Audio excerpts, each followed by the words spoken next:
The master keycard beeped green as I pushed open the heavy door to Suite 1201, my cleaning cart clattering behind me like a reminder of the 14 rooms I still had to finish before my double shift ended. 3 months behind on rent, 2 weeks from eviction, and my uniform already damp with sweat despite the morning hour.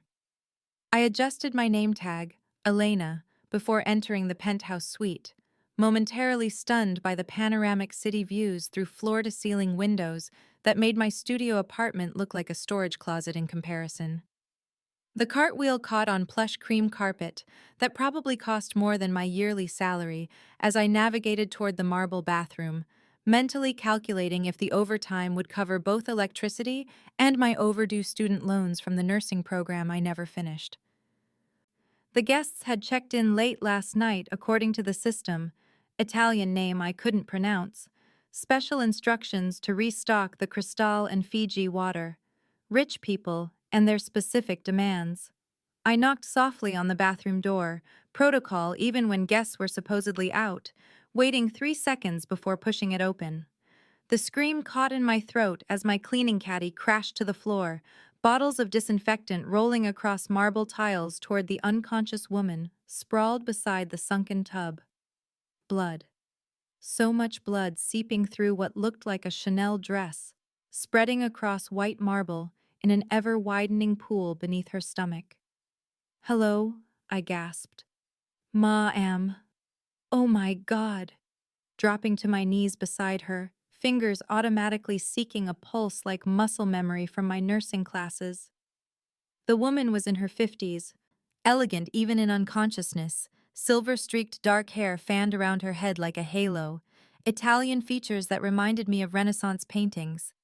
I pressed hotel towels against the wound, my hands steadying despite the panic flooding my system. This was no accident, the injury too precise, too deliberate. I should call security, call an ambulance, call anyone, but something held me back as I fumbled for my phone with bloody fingers. The wound looked like a knife puncture, not too deep, but bleeding heavily. Working at this luxury hotel for 3 years, I knew better than to get involved in guest problems, knew the management would blame me somehow, knew my precarious employment hung by a thread.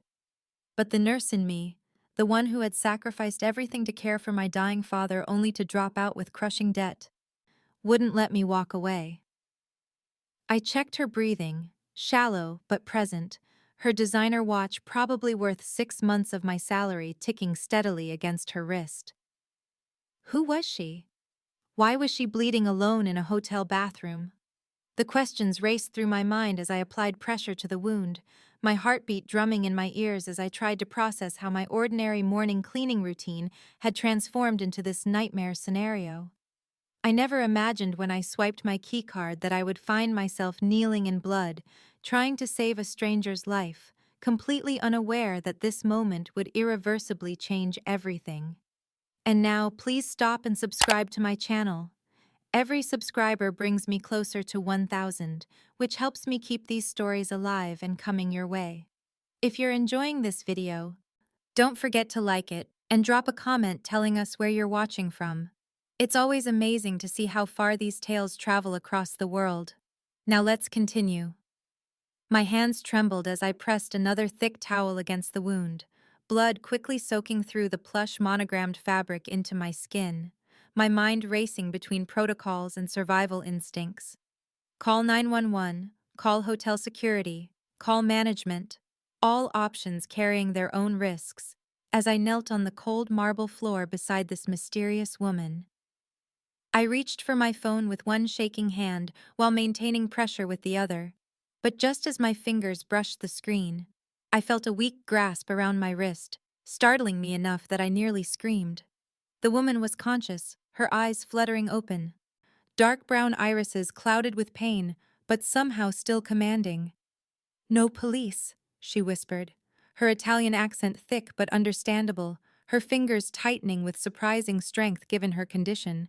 "No police, my son. Tell my son." I tried to reassure her, keeping my voice steady despite the panic threatening to overwhelm me, telling her, "Please, just stay with me. I need to get help." Watching her wince as I applied more pressure to the wound. I grabbed another stack of luxury towels from the marble countertop, absently noting the hotel would charge these to my paycheck when they found them ruined, but unable to care about that consequence compared to the life literally slipping through my fingers. The blood continued spreading across the white marble floor in thin rivulets, finding the grout lines between tiles and following them like a crimson road map. The metallic scent of blood mingled with her expensive perfume, something floral and sophisticated that somehow made this whole scene even more surreal, the contrast between luxury and violence sharpening everything in my perception. I found myself in an impossible moral dilemma, torn between my duty as a hotel employee, my training as a nursing student, and the pleading request of this clearly wealthy, clearly endangered woman. Who was she that she feared police involvement more than bleeding out on a bathroom floor? Why was her first thought of her son rather than an ambulance? My mind flashed to the Italian name on the reservation, wondering if this was the wife, or perhaps the mother of whoever had checked in, wondering what kind of people were involved in situations where knife wounds came before medical attention.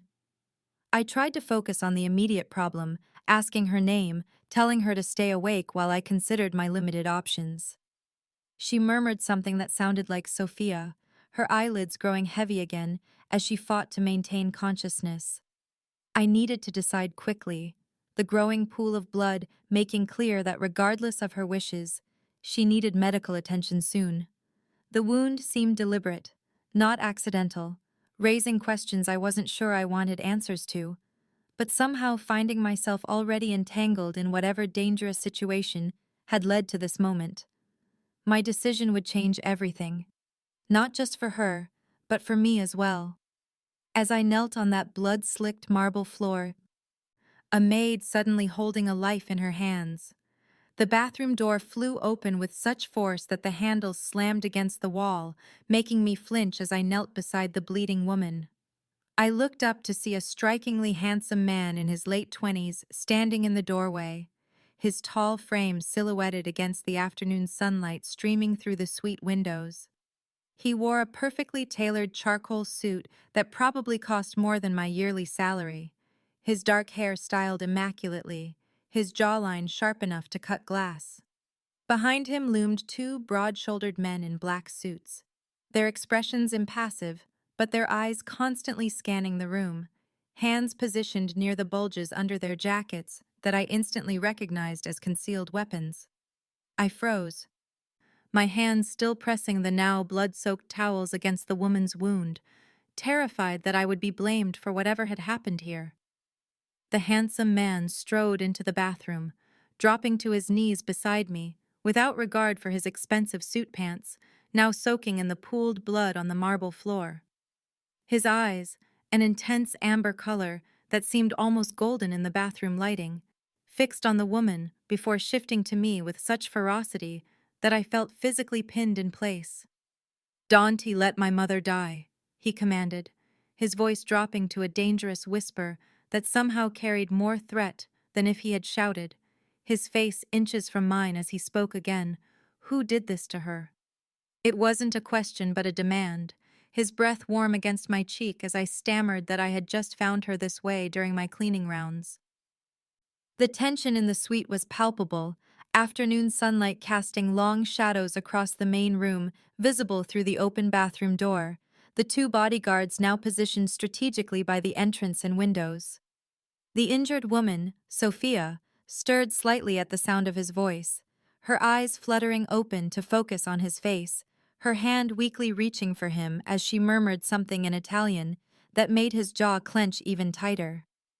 I realized with startling clarity exactly who these people must be, the pieces falling into place with terrifying precision. The Italian name on the reservation I couldn't pronounce, the knife wound, the refusal for police involvement, the obvious wealth and power emanating from this man and his entourage. I had stumbled into something far beyond the normal drama of hotel guests, something dangerous and likely illegal. The golden-eyed man, clearly the son Sophia had mentioned, kept his gaze locked on mine as he took his mother's hand in his knuckles white with tension, And in that moment, I knew my life had just taken a dramatic and potentially deadly turn as I knelt in blood between a wounded Mafia matriarch and her powerful son. The handsome man knelt beside his mother, completely indifferent to the blood now soaking into his custom suit, his golden eyes fixing on me with frightening intensity as his hand covered mine where I still applied pressure to the wound. My voice shook as I explained that I had just found her this way during my routine cleaning, that I had nursing training and knew to apply pressure to the wound. My hands continuing their work with a steadiness that surprised even me given the circumstances. The woman, Sophia, stirred slightly, her pale fingers reaching for her son as she whispered something to him that made his expression shift subtly. Something about my medical training, how I knew exactly what to do. His eyes narrowed as they assessed me with new interest, looking at my blood-stained hotel uniform and then back to my face as if seeing me properly for the first time. The luxury suite rapidly filled with more men in suits, their hushed Italian conversations creating a tense backdrop as equipment was rushed in, transforming the penthouse into an impromptu medical facility within minutes. A man who appeared to be a private doctor pushed past me, but when I tried to move away, Sophia gripped my wrist with surprising strength, refusing to let me go as the doctor examined her wound. Her son, who one of the men had addressed as Dante, watched this interaction with calculating eyes, demanding to know my background, how I knew what to do in this situation.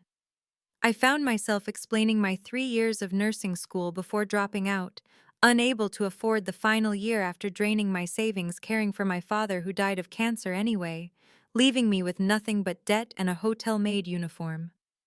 Dante translated this to his mother in rapid Italian, his words too quick for me to catch.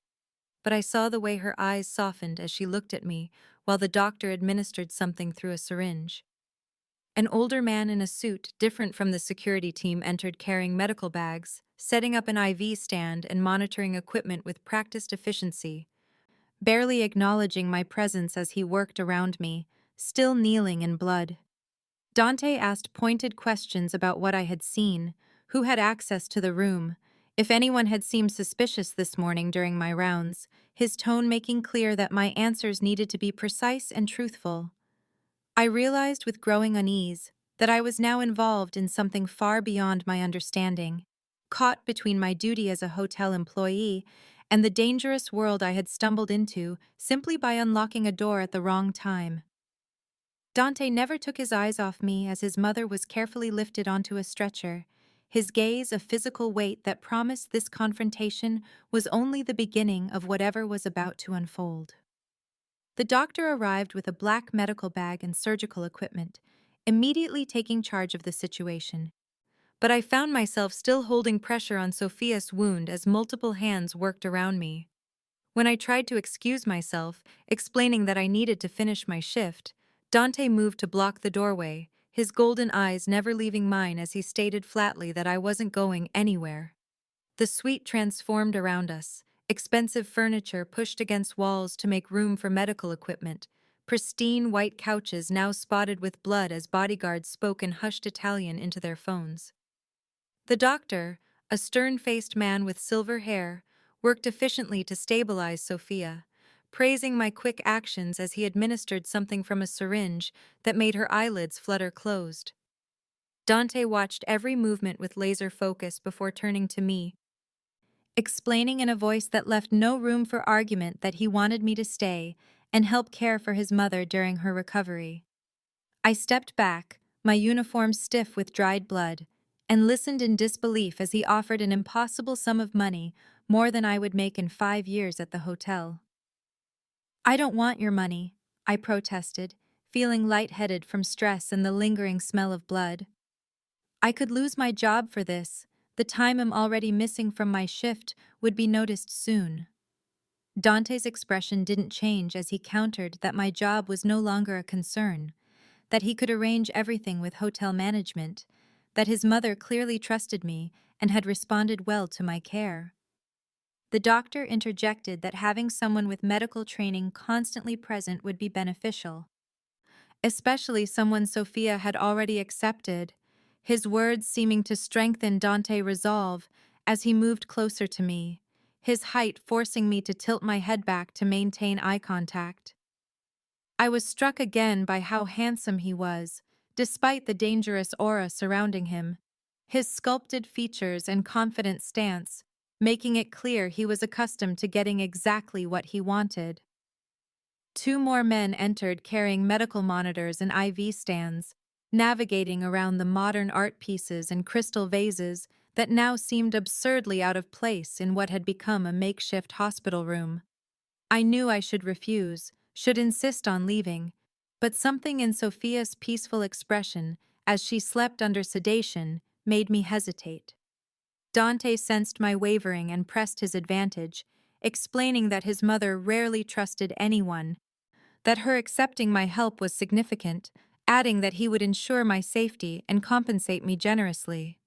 I found myself nodding before fully processing my decision, my practical side calculating how this money could clear my debts, while my survival instinct screamed warnings about getting involved with people who clearly operated outside the law, leaving me trapped in a luxurious prison with a strikingly handsome and extremely dangerous man who was now studying me like I was a puzzle he intended to solve. The doctor continued working on Sophia, his skilled hands moving with practiced precision as monitors beeped steadily in the background. Dante suddenly gripped my elbow, his fingers like steel, as he guided me toward the far corner of the suite, where floor-to-ceiling windows revealed the city below. Afternoon sun beginning to fade as distant skyscrapers glinted gold. His bodyguards maintained a respectful distance, but kept us in their sight line, their presence a constant reminder of the unusual circumstances I had stumbled into. Dante's manner shifted abruptly, the businesslike tone he had used when offering payment, replaced by something far more threatening as he positioned himself between me and the door, his handsome features hardening into something cold and dangerous. He spoke in low, measured tones, explaining that the woman I had saved was Sophia Russo, matriarch of one of the most powerful families in the city, though he used another word for their organization that made my blood run cold. What had happened was not an accident, but an assassination attempt by rivals seeking to destabilize their operations, and my intervention had unexpectedly complicated matters. "If you breathe a word of what you've seen today to anyone, he'll know," he said, his golden eyes now cold as winter sunlight, his proximity forcing me to tilt my head back to maintain eye contact. The city lights began appearing one by one in the darkening skyline behind him, creating an almost theatrical backdrop to his threatening figure. I wrapped my arms around myself, suddenly aware of the dried blood still crusting my uniform, the implications of his words sinking in with terrifying clarity. I had not just saved a wealthy woman, but had become entangled in a criminal power struggle, one where people disappeared for knowing far less than I now did. Dante watched my realization dawn with calculated interest, neither softening his stance nor apologizing for the world I had unwittingly entered. One of his men approached, whispering something in Italian that made Dante's jaw tighten before he dismissed him with a sharp nod. Turning back to me, he explained that arrangements were being made to cover my absence at work, his tone making it clear this was not a courtesy, but a necessity to maintain secrecy. I wondered fleetingly if my few friends would even notice my disappearance, my isolated existence, since my father's death suddenly feeling like both a curse and blessing. As Dante continued outlining exactly how thoroughly they could monitor my communications and movements should I attempt to speak about today, I realized with sinking certainty that my life had irrevocably changed the moment I swiped my keycard and entered Suite 1201. My simple existence as Elena the hotel maid ending on that blood-slicked marble floor. Night fell as I found myself still in Suite 1201. The hotel management told I was out sick with a stomach virus, when in reality, I was watching monitors beep beside an unconscious Mafia matriarch. The lavish penthouse had transformed completely. Medical equipment clustered around the bed where Sophia lay pale and still, the only light coming from blinking monitors and a single lamp in the corner. Rain began pattering against the floor-to-ceiling windows. City lights blurred through the water streaming down the glass, creating an oddly peaceful backdrop to this surreal situation. I sat in a plush armchair nearby, exhaustion settling into my bones as the adrenaline finally wore off, leaving me hollow and hyper-aware of my surroundings. What caught me off guard was watching Dante as he sat beside his mother, his striking features softened in the dim light as he held her limp hand between both of his, speaking in such gentle Italian that it seemed impossible this was the same man who had threatened me hours earlier. His thumb traced circles on her palm as he whispered what sounded like childhood memories, his voice breaking slightly on certain words I couldn't understand, but recognized as emotional from their cadence alone. The tenderness in his expression as he brushed silver-streaked hair from her forehead made something twist unexpectedly in my chest. This moment of vulnerability vanished when his phone rang, Dante answering it while moving to the window, his back straightening, voice hardening into something cold and precise. I pretended to be focused on adjusting Sophia's fore, but caught fragments of his conversation that sent chills down my spine, instructions to find who did this and bring them alive, words about wanting to look in their eyes, phrases that left little doubt about the fate awaiting whoever had harmed his mother. When he ended the call, his knuckles were white around the phone, jaw clenched so tight I could see a muscle ticking in his cheek despite the low light.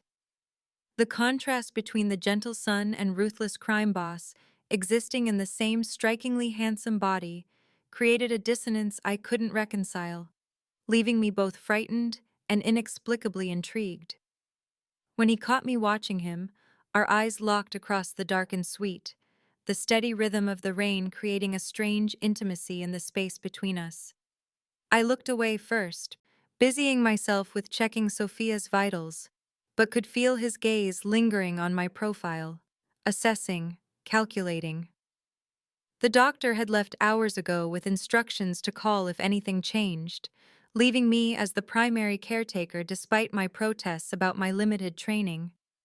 As thunder rumbled in the distance, I wondered what version of Dante I would face through this long night, the tender son or the dangerous man who commanded people with terrifying authority, and which one posed the greater threat to my rapidly dissolving normal life.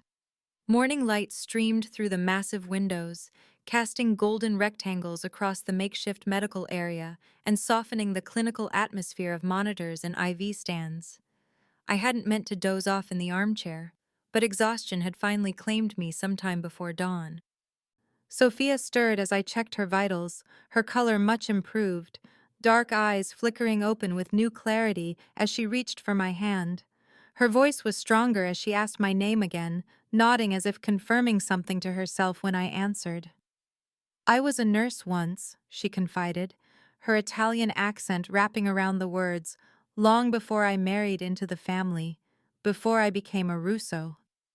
Something about her tone made me lean closer as she described training in Milan, working in emergency medicine, her eyes growing distant with memories of a life that seemed impossibly removed from her current reality.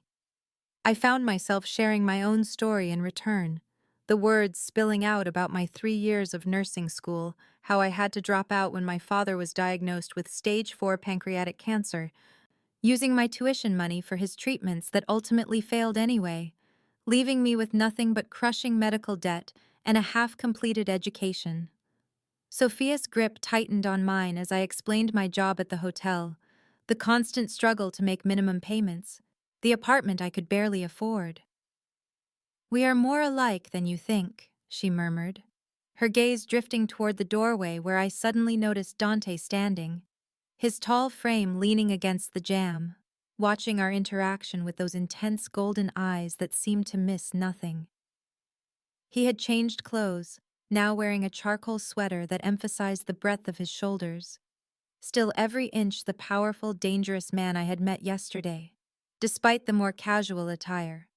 I wondered how long he had been listening, what he thought of my pathetic life story compared to the world of wealth and power he inhabited. Sophia continued speaking, explaining how she had used her medical knowledge to care for family members over the years, kept her skills sharp despite leaving the profession officially. The sunlight caught the silver in her dark hair, as she told me about balancing duty to family with personal ambition. Her words clearly meant for me, as much as reminiscence.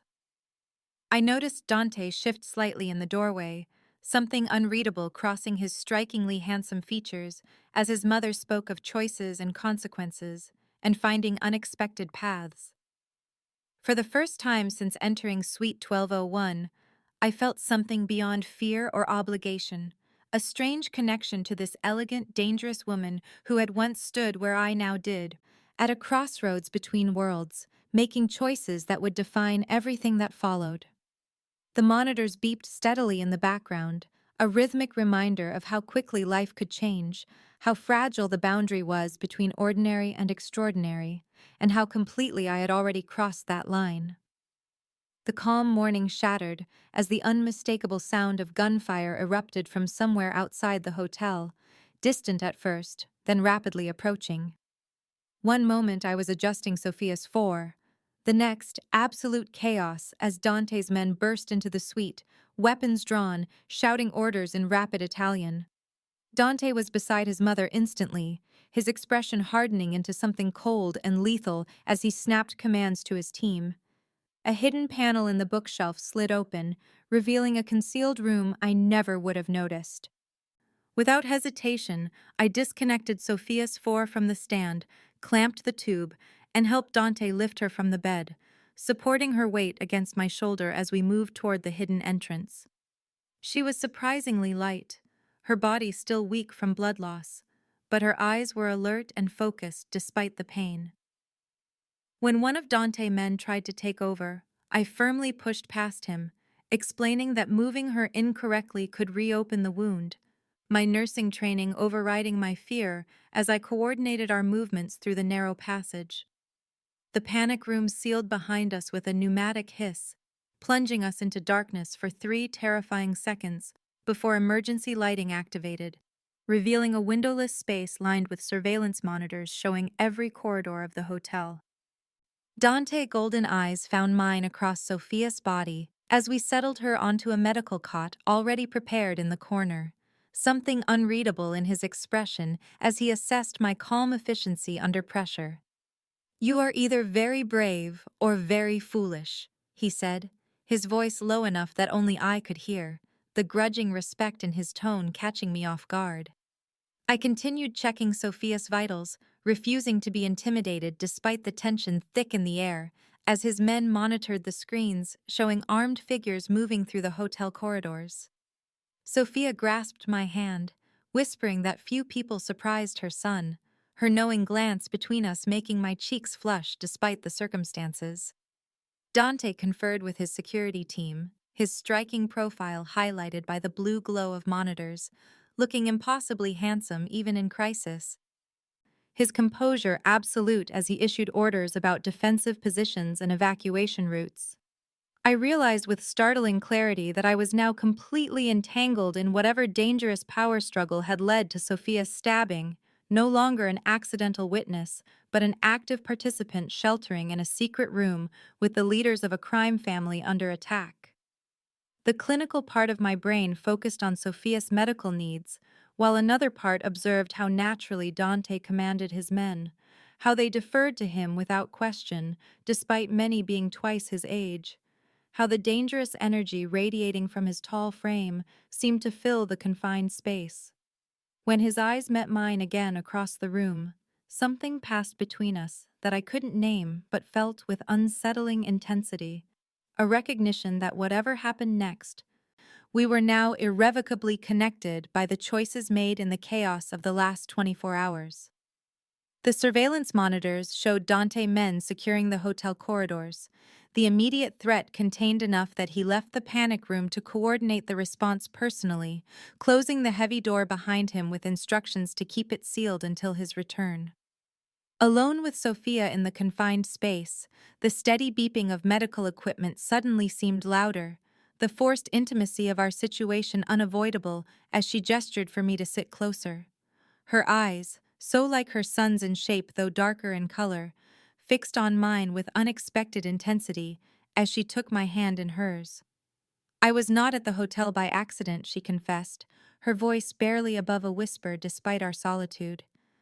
I was meeting someone, an informant with evidence about a traitor in our organization, someone very close to Dante, who has been feeding information to our enemies for months. I felt the blood drain from my face as I processed her words, the sudden terrible understanding that I was now witness to information that transformed me from accidental bystander to serious liability. Sophia continued, explaining that she had kept the meeting secret even from Dante, knowing his inner circle was compromised but unsure who could be trusted, her expression growing pained as she described how paranoid and isolated her son had become since his father was killed in a similar betrayal 3 years ago. "My son trusts no one," she murmured, her fingers tightening around mine, the monitors casting her face in ghostly blue light.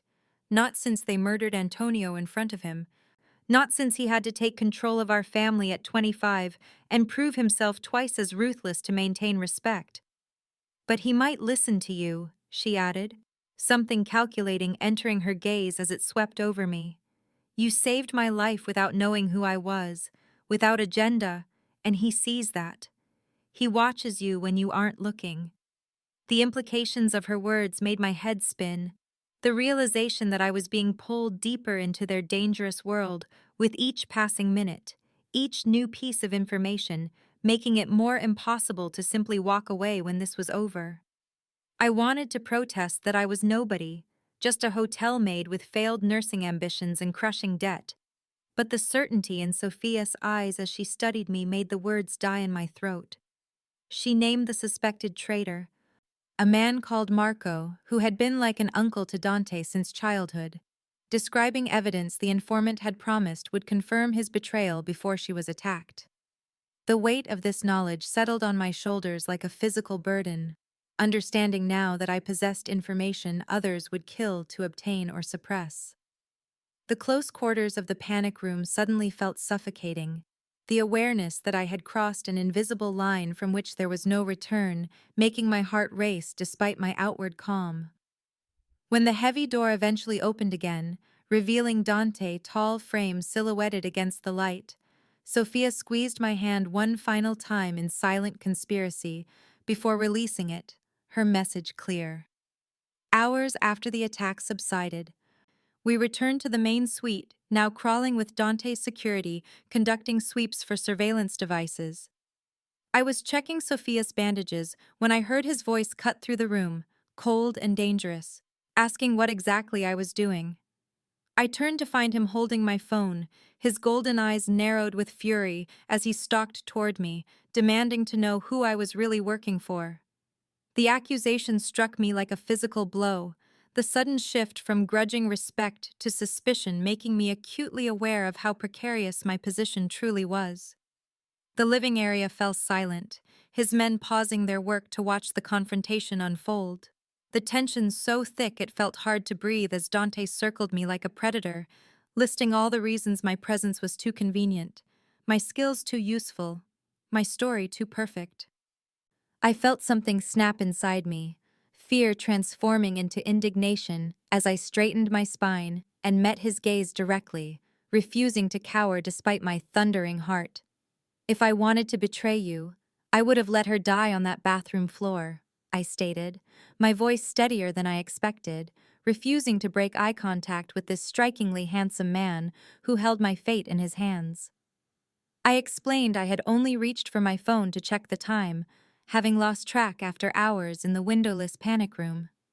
His accusations were interrupted by Sophia calling his name sharply from the bedroom doorway, where she stood leaning against the frame despite her condition. They exchanged rapid Italian, her tone clearly admonishing while his remained defensive. I stood my ground as his men watched silently, witnesses to this unexpected challenge to their leaders, authority from a hotel maid in blood-stained uniform. When Dante finally turned back to me, something had shifted in his expression, the cold suspicion tempered with what might have been reluctant respect.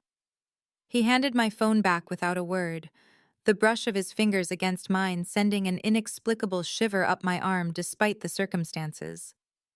He instructed one of his men to bring clean clothes for me, the order seemingly casual, but clearly an acknowledgement that I would be staying longer. As he moved away, I caught his quiet admission that few people stood up to him, especially those who understood what he was capable of. The power dynamic had shifted subtly, but unmistakably, the room of dangerous men viewing me differently after witnessing my stand against their leader. I sensed Sophia's approving gaze from across the room, reinforcing her earlier words about Dante potentially listening to me.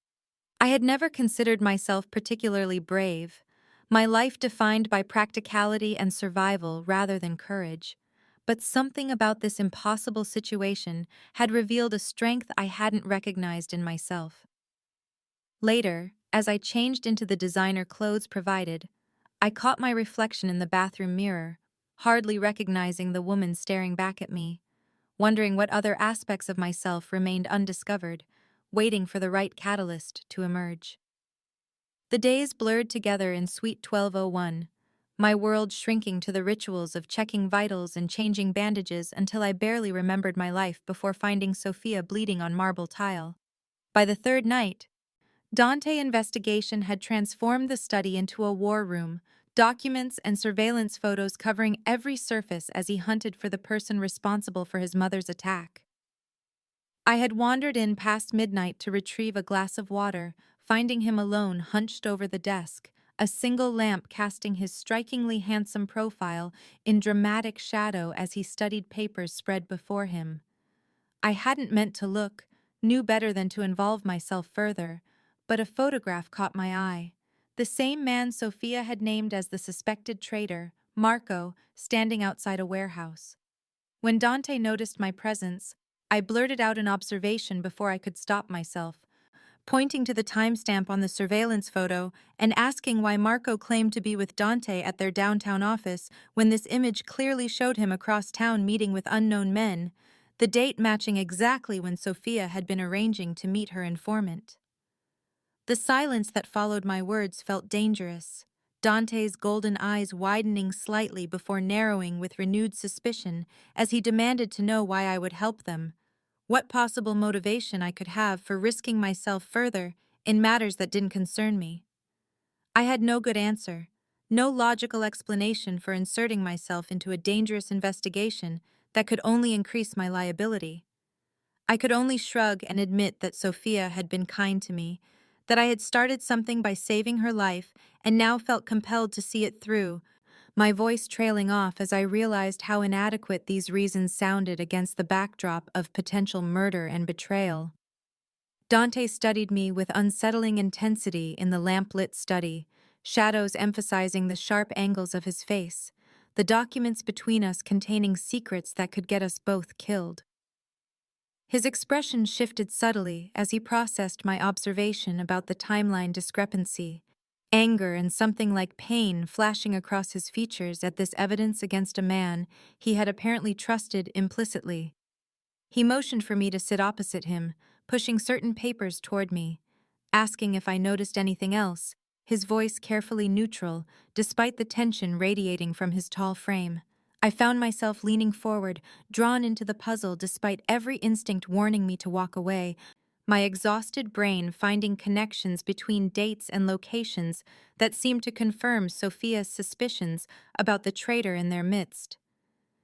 With each observation I offered, Dante watched me more intently, as if seeing me clearly for the first time, the dangerous world of his family opening before me, not by force, but by my own inexplicable choice. 5 days into my unexpected stay, I was bringing fresh towels to Sophia's room when I noticed a man in hotel uniform coming down the hallway pushing a room service cart. Something made me pause, my eyes catching details wrong with his appearance.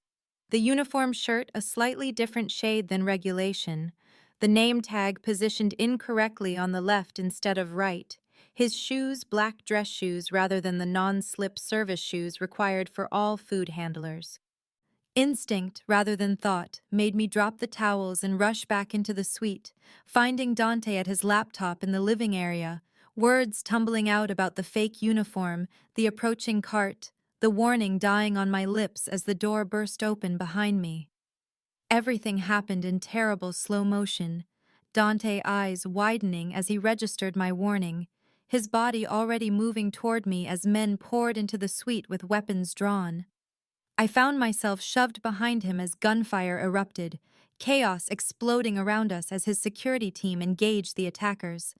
I crawled toward Sophia's room, determined to protect her despite the danger, glass shattering overhead as bullets struck artwork and windows. I reached her door just as one of the attackers spotted her, his gun raising toward the bed where she struggled to rise. Without conscious decision, I launched myself forward, feeling white-hot pain tear through my upper arm as I knocked his aim off target, Dante's security taking him down seconds later. The attack ended as quickly as it began, leaving overturned furniture, broken glass, and blood spattering the luxury carpet. I sat dazed against the wall, holding pressure on my bleeding arm, vaguely registering Dante's voice barking orders as his men secured the scene. His tall frame knelt before me suddenly, golden eyes intense as he examined my wound, strong hands surprisingly gentle as they removed my blood-soaked sleeve. "You are one of us now," he said, voice low as he cleaned and bandaged my arm with unexpected skill, his words carrying weight beyond their simplicity.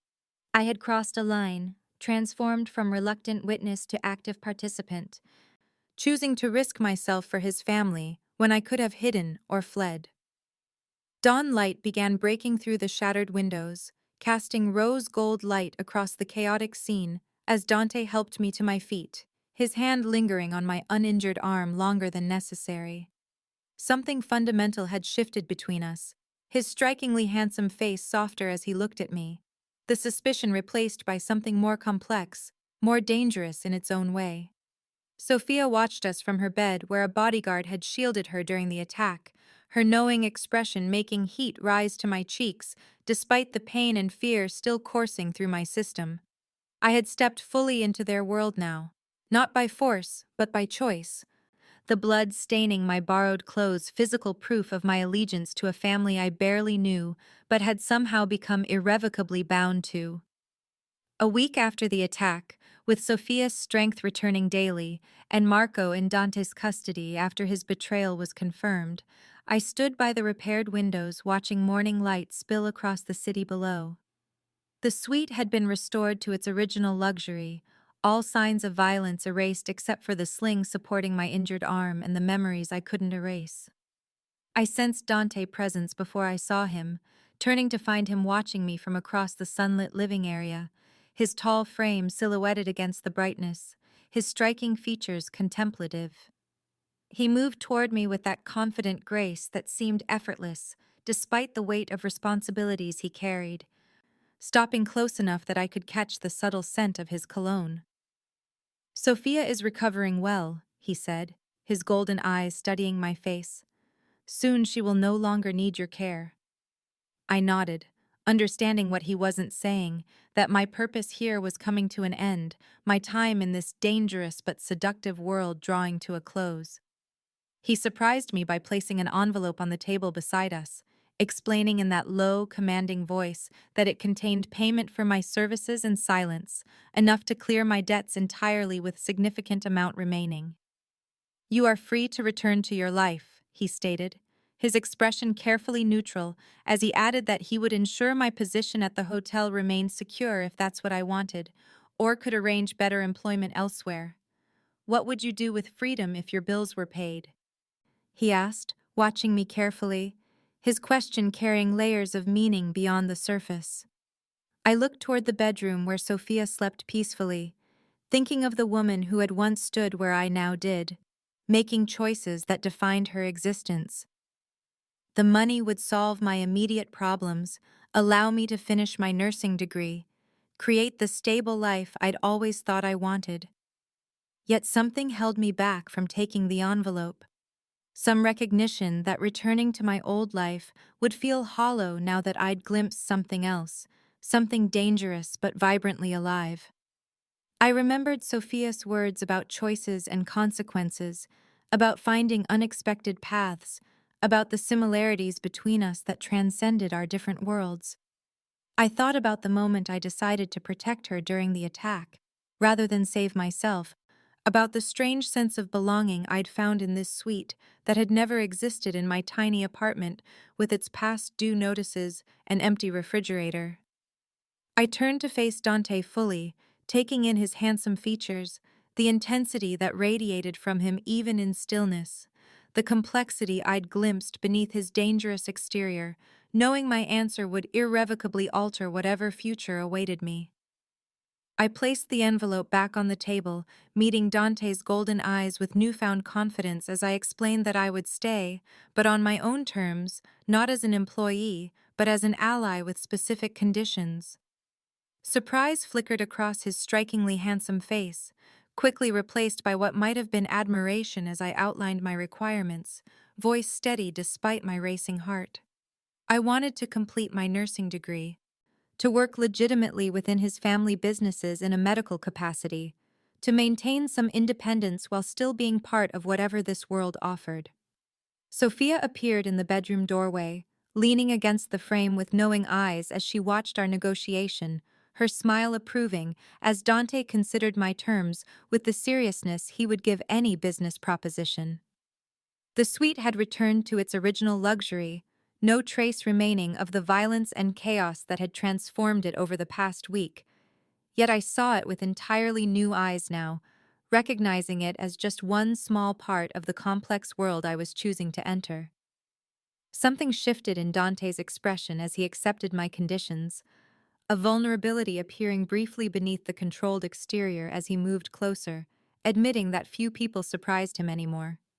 That my courage and loyalty had forced him to see beyond the closed world he had created after his father's murder. "You saved more than my mother's life that day," he said, his voice lower, almost gentle, our hands nearly touching on the table between us, the electricity in that small distance making my pulse quicken. I understood with sudden clarity that I was being offered not just a position, but a place, not just employment, but belonging, his golden eyes conveying what his carefully chosen words did not quite say.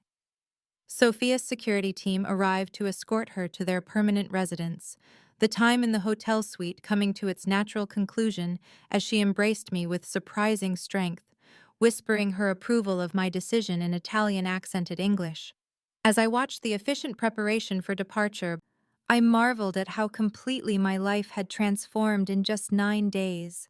From struggling hotel maid drowning in debt to valued ally of one of the city's most powerful families. From invisible service worker to someone whose judgment and loyalty were respected by people who commanded with absolute authority. Dante extended his hand to help me rise, his touch lingering longer than necessary, the promise in his eyes suggesting that this new beginning contained possibilities beyond what either of us had anticipated when I first entered Suite 1201 with my cleaning cart. The future remained uncertain, dangerous in ways I was only beginning to understand, but as I placed my hand in his, I knew with absolute certainty that I would never again be the woman who had knocked on that bathroom door and found her life irrevocably changed by what waited on the other side.